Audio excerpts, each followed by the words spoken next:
Hi everybody. Today I've got a Michael Kelly special. This is the hybrid special.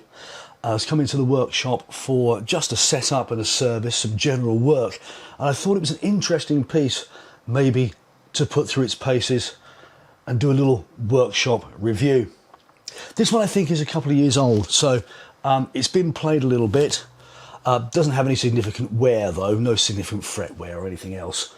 It was just that the strings were a little bit high and the bridge pickup wasn't really producing as much output I think as the customer would have wanted.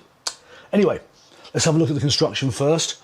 As you can see, it's a mahogany body with a spalted maple top. The fit and finish is incredibly nice. You can see the bindings very tidy, even on the F-holes. Well, they're not really F-holes, but you know what I'm saying. The bridge looks like a nice piece of rosewood. Again, that's just oiled. And the fingerboard also bound onto a mahogany neck. I believe that's Palfaro and not rosewood, but it's actually very dark and very attractive, and it's come out very well. Not too keen on the inlays. I think they may be just a little bit much for my tastes. Maybe I'd have preferred mother of pearl, but they're very tightly inlaid. There's no gaps anywhere. The fretwork's pretty good. This is a Korean guitar. I'm gonna guess that it's potentially a Samick or something of that nature. But the fretwork is good. There's nothing sticking out the sides, there's nothing sharp, and it's actually pretty even, so it's been laid in fairly well. Attention to detail again on the headstock. You can see the logos in there really nicely. It's got Grover tuners on the back. You can see that's the standard Grover, and those things are always solid and get used on a lot of Far Eastern manufactured guitars. They're very good value for the amount of money manufacturers spend on them. Binding again on the headstock's very nice, as is the finish. The whole thing's put together pretty well, and aesthetically it's very, very nice. As you can see, fit and finish is good. This is also very good. This is their contoured heel. I can get my hand all the way up to 21 without any problems at all, 22 at a stretch. It's quite a thick guitar, but it's very light because it is chambered. And you know the whole thing about the handshake. I can stick my hand around the guitar and it feels comfortable in my hand, just one-handed. So, let's talk about the actual electronic construction of the guitar. You've got a three-way switch here, which switches between an acoustic piezo bridge, which has got a battery in the back for it. It only has a volume control. There's no tone controls on board the machine at all for that system. In the middle position, it mixes the two, which is obviously the standard electronic pickups. And in this position, the forward position, it becomes a standard electric guitar with a standard volume and tone control. Now, I think what we should do first is plug it in, have a little bit of a listen, and then we'll come back and have a chat about what's good and maybe not so good about this particular guitar.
So now you've had a chance to listen to it, let's have a bit more of an in-depth chat about what's going on inside here, especially with these electronics.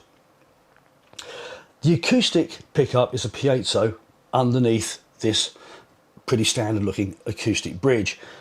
Rather than having pins, of course, acoustic pins, the strings are fed from the back through to these ferrules in the top of the body. Now, normally when I fit a ferrule like this, I will actually run a 3mm hole all the way through the body, open it out at both ends so that the edge of the ferrule is kind of covered by the wood. In this case, the main shaft of the hole is the same all the way through. So this is not a guitar you're going to want to have to string in a hurry, because it's a little bit fiddly to get the string through here. You've got to miss the edge of the ferrule. So that's one thing I think they maybe missed a little bit of a trick. But the rosewood here is nice. It's very thick. In fact, they probably could have made it a little bit thinner, which would have given you a bit more room to maneuver the bridge a little bit. But I think that's a little bit of me being picky, though you can see that you don't have a great deal of angle here. On the lack of angle, I don't think will become a problem, but it's maybe not ideal. The second issue that I have with it, and admittedly, for my taste, this is more an acoustic guitar with electrics bolted onto it rather than being an electric guitar with acoustics bolted onto it, because it has got this acoustic guitar bridge, which does give you the issues that you have with acoustic guitar bridges, in that you can't individually intonate strings very easily. So it does have more of that feel. You're going to want to play it down the bottom end of the neck. Actually, in this particular instance, the intonation is pretty good.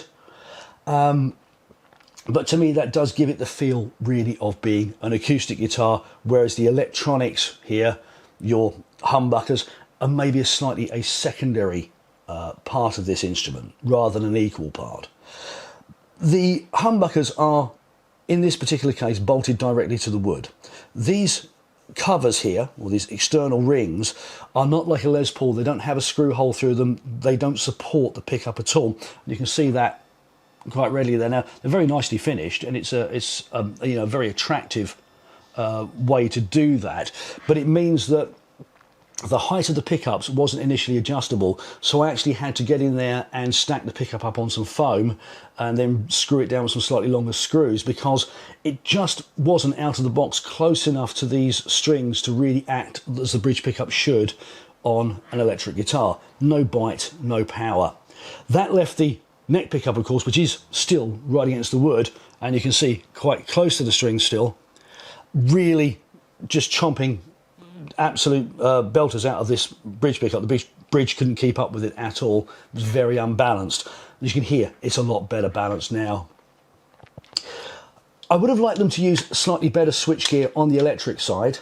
The switchgear on the acoustic side is very good, but this is one of those cheap Chinese switches that isn't going to last too long.